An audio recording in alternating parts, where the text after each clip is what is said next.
Véritable success story de la radio Espace Guinée, les Grandes Gueules, détentrices des meilleurs scores radio en Guinée de la meilleure émission talk show, a donné le créneau horaire du départ au bureau et du retour à la maison, récoltant depuis des années consécutives le titre d'émission la plus écoutée en Guinée, toutes catégories confondues. Un grand total de plus de 5 millions d'auditeurs ont été fidèles au talk show Les GG, diffusé jour après jour sur toutes les stations du réseau Adafo Média de 9h à 10h30, un exploit qui restera longtemps dans les annales de la bande FM en Guinée. Nous avons en direct de la France, M. Souley Kangel. Les Grandes Gueules. Bonjour Souley Kangel. Bonjour Abakar Diallo et bonjour à tous les confrères sur le plateau. Bienvenue dans notre émission, Mohamed Mara. Alors, le meurtre de notre confrère Mohamed Koula Diallo encore refait parler de lui après les condamnations d'ailleurs qui ont laissé notre landerneau médiatique sur sa fin, puisqu'on n'a toujours pas compris qui sont les auteurs et qui sont les commanditaires, puisqu'on a parlé d'assassinat. Alors aujourd'hui, vous avez été condamné par la justice guinéenne et vous êtes toujours en exil et vous décidez d'attaquer aujourd'hui l'État guinéen devant les instances de la CEDEAO. Dites-nous qu'est-ce qui aujourd'hui sous-tend votre démarche.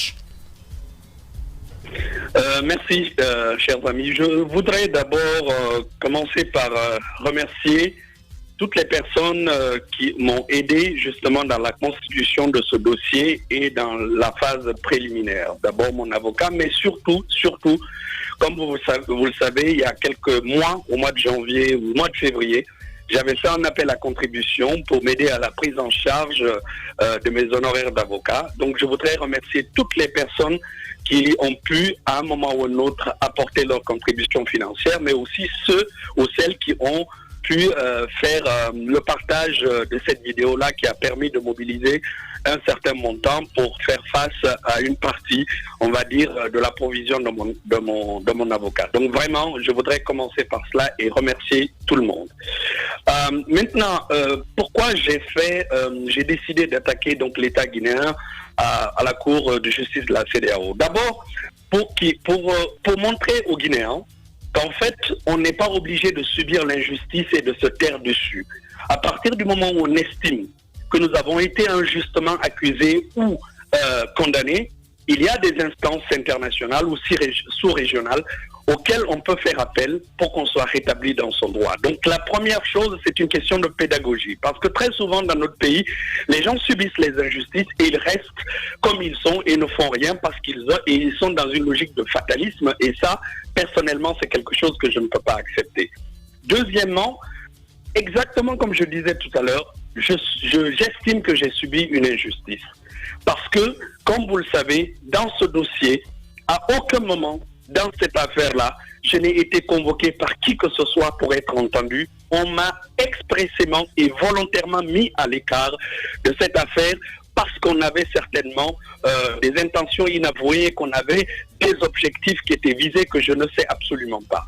Donc, c'est injustice que j'ai subie. À partir du moment où je ne peux pas à faire recours à la justice guinéenne parce qu'elle n'est pas impartiale telle qu'on voudrait l'avoir en tant que citoyen, j'ai décidé donc d'attaquer l'État guinéen parce que j'estime que je subis une injustice. Parce que je ne peux pas me taire, parce qu'en me taisant, c'est comme si d'une certaine manière, j'avais quelque chose à cacher ou que, comment on appelle ça, la sentence qui a été arrêtée à mon encontre était une sentence qui était juste et valable. Donc, voilà ce qui me pousse à faire cela. Et je le dis et je le répète, à partir du moment où, à mon âme et conscience, je sais que je n'ai rien fait dans cette affaire, il est hors de question que je me plie à la volonté d'une justice aux ordres et que je me plie à une injustice qui ne dit pas son nom pendant que je suis en exil et que ma famille et que mes amis et que tout le monde professionnel qui soit artistique, médiatique, politique ou académique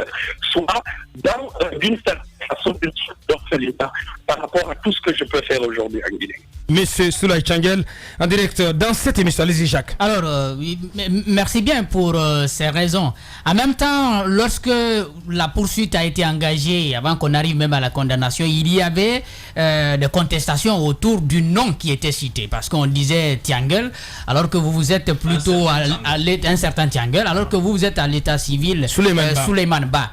Est-ce que, en attaquant l'État guinéen devant la Cour de justice de la CEDEAO, vous n'êtes pas en train d'accepter cette condamnation finalement au nom de Thiangel, alors que vous êtes Souleymane Ba? Il a déjà subi les conséquences de la condamnation. C'est une question intéressante. Mais à partir du moment où Souleymane Ba subit les conséquences de la condamnation de Thiangel, vous voyez très bien que je ne peux plus, moi, à titre personnel, attendre.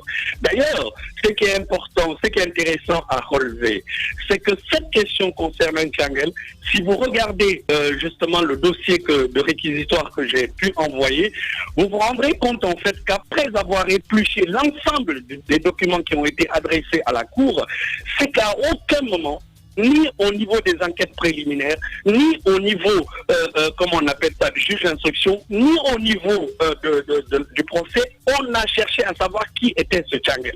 On n'a pas demandé à savoir, on n'a pas déterminé les faits qui auraient été reprochés à Thiangel, etc. C'est-à-dire que rien n'a été fait dans les règles. Ils sont allés jusqu'à, si vous regardez le dossier, c'est que vous vous rendrez compte que ces gens-là ne sont même pas allés me chercher. Parce que la loi est très claire. Lorsque quelqu'un, on lui reproche quelque chose, on cherche à le mettre devant sa responsabilité, on cherche à savoir est-ce qu'il est au courant ou est-ce qu'il vit, etc. etc. Et les provocations, d'après le code de procédure pénale, doivent être envoyées soit là où il habite, soit le commissariat le plus proche d'où il habite, le chef de quartier et comme on appelle ça, la mairie de son quartier. Il se trouve que dans les 4 endroits, aucun document de convocation n'a été déposé depuis le jour du 4 février, quand il y a eu cette affaire-là, jusqu'au jour de ma condamnation. D'ailleurs, à ce propos, mon avocat a établi des constats d'huissier qui déterminent très clairement qu'à aucun moment une convocation n'a été adressée à ces personnes-là. Soit, il est allé, donc des huissiers sont allés le déterminer parmi mes voisins les plus proches, au niveau du chef de quartier, au niveau de la mairie et au niveau du commissariat. Qu'est-ce que les gens cherchaient à faire en sorte que je ne sache pas, que Thiangel ne sache pas qu'il était, comment on appelle ça, interpellé dans une affaire de crime. De crime, c'est même pas une affaire de délit simple, on parle de crime. À aucun moment, alors que j'étais à Conakry, l'avocat le souligne très bien dans le dossier, je travaillais pendant cette période-là au centre culturel, les gens me connaissaient, les gens me voyaient. J'étais à l'Excellence, je faisais mes chroniques, j'enseignais à l'ISIC. C'est-à-dire que ce n'est absolument pas compréhensible que les choses se passent comme ça s'est passé. Pour résumer sur la question de Jacques, il se trouve que jusqu'au moment où je m'engage professionnellement à faire des choses, pour l'instant, j'estime effectivement que Thiangel, ce n'est pas moi. Maintenant, et d'ailleurs, si vous vous souvenez, le procureur de la République à l'époque avait fait cette remarque-là. Mais à partir du moment où Souleymane Ba, que je suis, subit les conséquences de la condamnation de Thiangel, vous voyez bien qu'à partir de ce moment-là, je ne peux plus me taire et dire que Thiangel, ce n'est pas moi. Oui. À partir du moment où on estime que ce que Thiangel subit, Souleymane Ba va le subir, et à ce moment-là... Donc c'est finalement la même personne, donc c'est vous qui êtes concerné directement. Ouais. Allez-y Antoine. Nous savons que dans cette affaire, Bahouri est le plaignant, et à l'époque, on a vu que Thiangel a quitté Conakry pour Dakar, et dans les débats, il a été dit que Thiangel avait fui au lendemain de cet assassinat qui a été commis au siège de l'UFDG. Parce qu'il y a eu ce communiqué du parti à l'époque, qui a été signé de vos mains, qui disait que Bahouri était l'auteur du crime. Alors beaucoup se demandent pourquoi à l'époque Thiangel avait quitté Conakry alors qu'il avait la possibilité de se défendre quand son nom était cité. Encore faut-il qu'il soit sollicité. Ouais. Attendez, Antoine, franchement je suis complètement dépassé par ce genre de discours que tu peux tenir. Je vais te dire pourquoi. Parce que j'ai l'impression d'entendre Bahouri parler. Je vais te dire pourquoi. Parce que d'abord, un communiqué tu ne peux pas affirmer que ce communiqué a été écrit par moi, d'autant plus que le communiqué, le début du communiqué dit la direction nationale du parti. Deuxièmement, la signature qui est apposée à ce communiqué est la signature de la direction nationale. Donc je ne peux pas comprendre comment tu peux m'imputer la responsabilité de la rédaction d'un communiqué dans l'espace public qui est signé par une instance. Je suis vraiment désolé d'entendre ce genre de choses parce que c'est outrageant d'entendre ce genre de choses. La première, ça c'est un. À l'époque, je me souviens, Tchangel, c'est important d'apporter des précisions. Vous étiez chargé de communication à l'époque. Je me souviens vous gériez la communication à l'époque de l'UFDG. Je m'en souviens. Et à l'époque, les médias, vous avez eu pour des interventions. Mais c'est communiqué signé de la direction de l'UFDG. Dans ce cas, oui. Si c'est pas Tchangel, alors je retire. Alors voilà. Donc non. Tu sais pourquoi je parle de ça?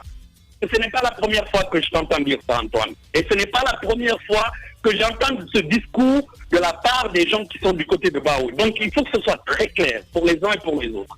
Ce communiqué a été signé par la direction nationale de l'UFDG. Donc si on veut interpeller quelqu'un sur la responsabilité imputable à la signature de à ce communiqué-là, il faut qu'on s'adresse directement à la direction de l'UFDG. Ça, je veux que ce soit très clair et que ce soit très clair pour tout le monde. Parce qu'en fait, cette information-là, ou cette intoxication-là est diffusée dans la société guinéenne et dans l'espace public guinéen par justement... Bien. On va revenir donc à cette requête que vous avez introduite auprès de la Cour de justice de la CEDEAO.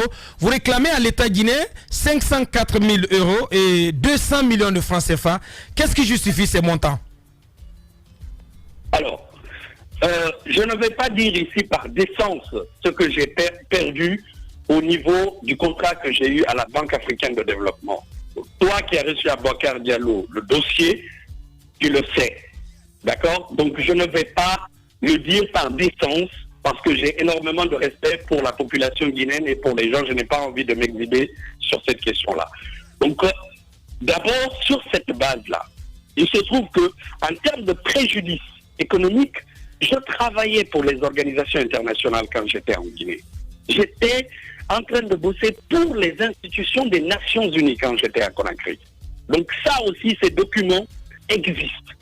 Du jour au lendemain, j'ai dû arrêter mon travail. J'ai dû arrêter tout ce que je faisais. Je travaillais pour le Centre culturel franco-guinéen. Je bossais pour les Nations Unies, le PNUD, l'UNICEF, etc., etc. Et pour la Banque mondiale. Et je travaillais, et c'est ça qui est extraordinaire, pour faire une petite digression à Boubacar. C'est que ces gens ne voulaient pas savoir où j'étais.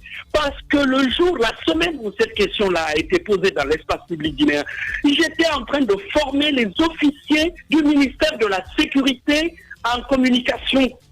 En communication, c'est-à-dire que les officiers dont Bafoué faisaient partie de cette formation. Donc vous vous rendez bien compte à quel point ces gens, la seule chose qui les intéressait, c'était de me mettre la main dessus et de ne pas me donner la possibilité de me défendre. Donc, pour revenir à ta question concernant la question financière, il ne s'agit pas de finances, il s'agit de me rendre ce qu'on me doit. Je suis resté pendant 3 années sans travailler. J'aurais pu avoir des contrats pendant que j'étais en Guinée et en dehors de la Guinée. Parce que avant que je quitte la Guinée, la semaine où j'ai quitté la Guinée, l'organisation qui m'avait demandé la formation des officiers du ministère de la Sécurité, quand j'ai fini cette formation, ils étaient heureux de ce que j'avais fait. Ils m'ont proposé un contrat. Bien. Comment on appelle ça? Un contrat pour que je puisse rester. Et les personnes qui sont dans cette entreprise-là le savent. D'accord? Donc je ne demande que ce que l'on me doit.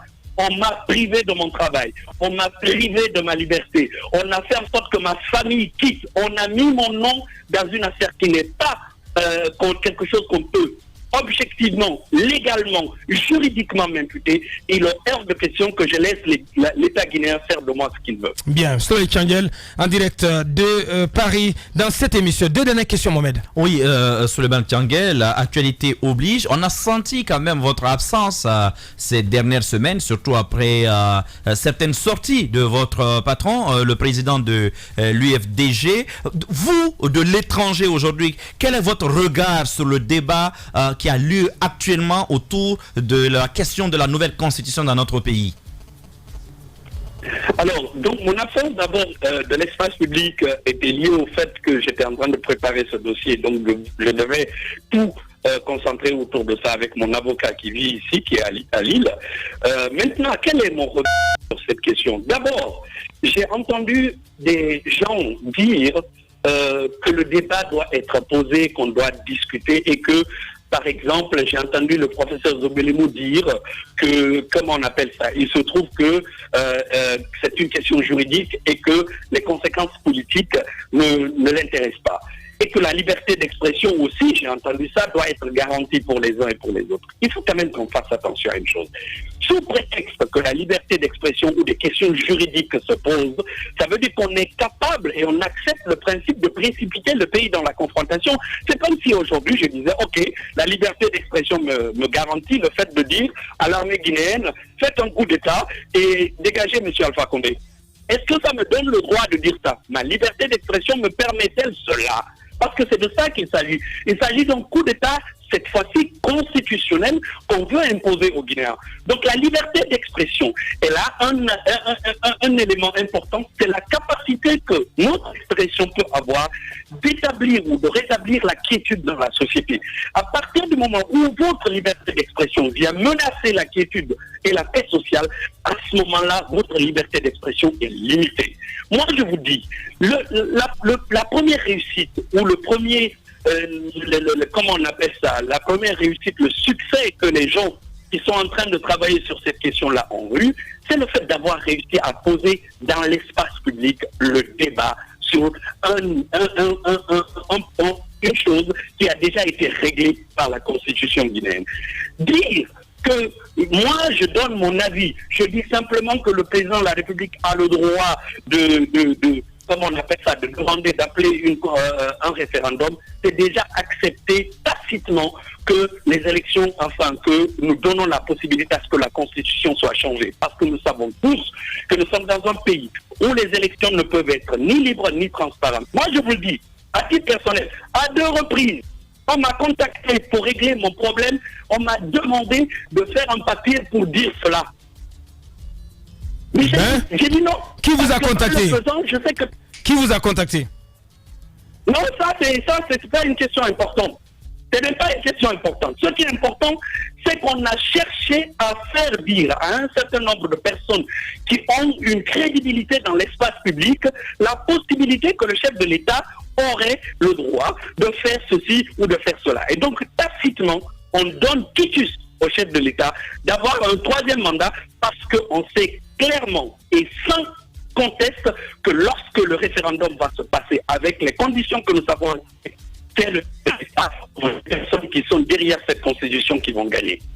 Souley Tianguel en direct de Paris. Il ne reste plus pratiquement qu'à vous dire merci. Peut-être un dernier mot sur les différentes sorties de votre président. Il était de passage à Paris. Il a fait le tour de certains plateaux où il a eu des communications assez quand même différentes. Il y a eu quelques atermoiements dans les communications de la cellule de Diallo. Comment avez-vous jugé tout cela? Ben écoutez, on va dire que en tant que conseiller en communication, je n'ai pas peut-être fait correctement mon travail.